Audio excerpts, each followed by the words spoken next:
Oke, Assalamualaikum warahmatullahi wabarakatuh. Selamat datang di perkuliahan mata kuliah umum pendidikan Pancasila.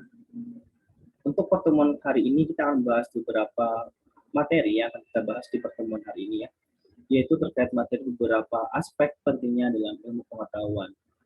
Beberapa aspek pentingnya dalam ilmu pengetahuan ini lebih kepada Pancasila ya. Kenapa Pancasila itu sangat penting untuk mempererat ilmu pengetahuan. Kita akan mempelajari dari berbagai aspek. Aspek apa saja yang akan kita pelajari terkait mata kuliah umum ini ya, Pancasila dikaitkan dengan ilmu pengetahuan.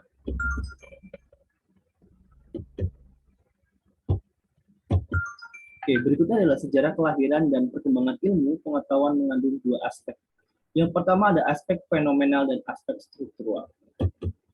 Di mana aspek fenomenal menunjukkan bahwa ilmu pengetahuan itu diwujudkan atau dimanifestasikan dalam bentuk masyarakat proses produk. Jadi fenomenal ini lebih kepada masyarakatnya terlebih dahulu, bagaimana masyarakat itu mengetahui bahwa mereka itu dapat beradaptasi, bersosialisasi, kemudian mereka diharapkan untuk menjaga yang namanya budaya asli masyarakat. Kemudian prosesnya adalah memperkenalkan diri kepada lingkungan, ya, untuk menjadi masyarakat yang bersosialisasi. Kemudian produknya adalah mereka itu dapat menjadi manusia yang unggul dan adaptif, yang mampu mengimplementasikan nilai Pancasila dari sila pertama hingga sila kelima. Aspek struktural menunjukkan bahwa di dalam ilmu pengetahuan terdapat unsur-unsur sebagai berikut ya. Ada sasaran yang dijadikan objek untuk diketahui, kemudian objek kesasaran itu terus-menerus dipertanyakan dengan suatu cara tertentu tanpa mengenal titik berhenti, kemudian adanya alasan dan motivasi mengapa Genstein itu terus-menerus dipertanyakan. Dan yang terakhir adalah menjawab jawaban yang diperoleh kemudian disusun dalam suatu kesatuan sistem. Jadi jawaban yang kita susun adalah sesuatu susunan sistem yang harus kita kaitkan dengan ilmu pengetahuan dan nilai dari Pancasila. Ciri khas ilmu pengetahuan itu rasional, antroposentris, dan cenderung sekuler. Ya, terdapat dampak positif dan negatif dalam perkembangan ilmu pengetahuan. Jadi ada dampak positifnya, juga memiliki dampak negatif. Bagaimana sih perkembangan ilmu pengetahuan dikaitkan dengan nilai Pancasila? Apa nilai positifnya dan bagaimana sih nilai negatifnya? Kita akan pelajari itu. Nilai positifnya kita akan mempelajari bahwa ilmu pengetahuan itu dikaitkan dengan nilai Pancasila sangat penting, karena dengan kita menerapkan nilai Pancasila dari nilai dasar 1 hingga sila kelima, kemudian apa yang terkandung dari sila tersebut, masyarakat itu harus mampu mempraktekannya, mengimplementasikannya dengan ilmu pengetahuan yang saat ini sangat berkembang pesat, apalagi dengan dunia teknologi. Kemudian pilar penyangga bagi eksistensi ilmu pengetahuan. Ya, ada kekuatan bangunan ilmu terletak pada 3 pilar, yaitu antropologi, epistemologi, aksiologis. Ya, bahwa ontologi ini lebih kepada nilai dasarnya dulu. Masyarakat itu bagaimana sih menerapkan nilai dasar Pancasilanya. Kemudian epistemologi itu merupakan nilai dari masyarakatnya, kebudayaan masyarakatnya, yang lahir di lingkungan masyarakat, yang lahir di tengah-tengah masyarakat.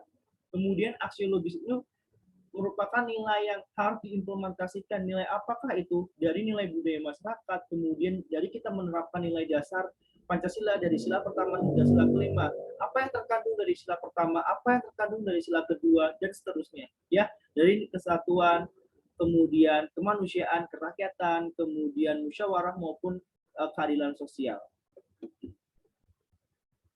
Ini adalah pilar ontologi yang dimana selalu mencakup problematika tentang keberadaan manusia. Jadi kita akan belajar tentang manusia dikaitkan dengan nilai Pancasila. Kemudian bagaimana ilmu pengetahuan yang kita peroleh itu dikembangkan lagi lebih luas lagi. Kemudian ada pilar ontologis, dapat memberi landasan bagi penyusunan. Kemudian ada asumsi, dasar teoritis, kemudian dan membantu terciptanya komunikasi interdisipliner dan multidisipliner. Pilar epistemologis menyangkut problematika pengetahuan sumber, kemudian kebenaran, cara memperoleh kebenaran, kriteria kebenaran, proses, sarana, dan dasar-dasar kebenaran, sistem prosedur, dan strategi. Ya, di pilar epistemologis ini merupakan sarana legitimasi, kemudian memberi kerangka atau acuan metodologi, kemudian mengembangkan keterampilan proses, mengembangkan daya kreatif dan inovatif. Kemudian di pilar aksiologis ada berkaitan dengan nilai. Ini adalah nilai moral, etis, dan religius. Kemudian dalam penemuan, penerapan, atau pengembangan ilmunya, ya, pilar aksiologis ini dapat memberikan dasar dan arahan perkembangan ilmu pengetahuan itu arahnya mau kemana, sesuai dengan nilai dasar Pancasila atau tidak. Bagaimana cara kita menerapkannya, kemudian bagaimana cara kita dapat mengimplementasikan nilai dasar tersebut dengan baik. Ini adalah landasan pengetahuan ilmu pengetahuan, ya, ontologi, epistemologis, kemudian ada aksiologis, ya, kemudian ontologi itu apa, realitinya sebagaimana, epistemologi juga bagaimana metodologinya harus kita terapkan, kemudian ada aksiologis, arahnya mau kemana nih, tujuannya untuk apa sih kita belajar tentang nilai dasar Pancasila dikaitkan dengan perkembangan ilmu, ya kan, misalnya kita belajar tentang teknologi, dikembangkan dengan nilai persatuan, ya, bagaimana cara kita mempersatukan bangsa dengan melalui teknologi, dengan melalui ilmu pengetahuan yang harus diberikan kepada masyarakat, dan masyarakat juga menerima dan dapat mengimplementasikannya dengan baik.